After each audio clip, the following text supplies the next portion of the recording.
MLA Gadde Rammohan Vijayawada తూర్పు నియోజకవర్గంలో పర్యటించారు. బెంజ్ సర్కిల్లో ఉన్న డ్రైనేజీలను ఎమ్మెల్యే పరిశీలించడం జరిగింది. ఫ్లైఓవర్ వెంబడి ఉన్న సర్వీస్ రోడ్లు నిర్మిస్తామన్నారు. ఇక ట్రాఫిక్ ఇబ్బందులు లేకుండా ప్రజల సమస్యలను పరిరక్షించేందుకు కృషి చేస్తామన్నారు. నగరాన్ని వేగవంతంగా అభివృద్ధి చేసే విధంగా కూటమి ప్రభుత్వం పనిచేస్తుందంటూ వెల్లడించారు.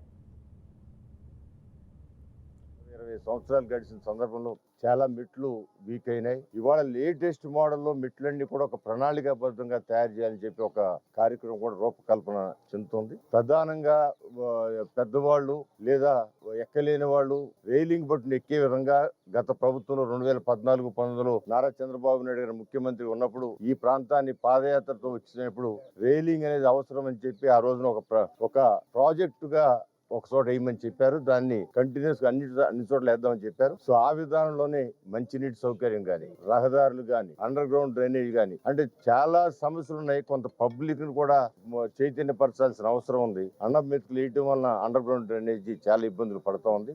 ఎలుకలు, పందుకోకులు తవ్వి అక్కడ ఆగం చేస్తా ఉన్నాయి. ఇవన్నీ కూడా దృష్టిలో పెట్టి ఇది ప్రజల సహకారంతో, అధికారుల యొక్క సహకారంతో ఈ కొండ ప్రాంతాన్ని ఏ సమస్య లేకుండా చేయాలనేది మా తెలుగుదేశం పార్టీ ఎజెండా.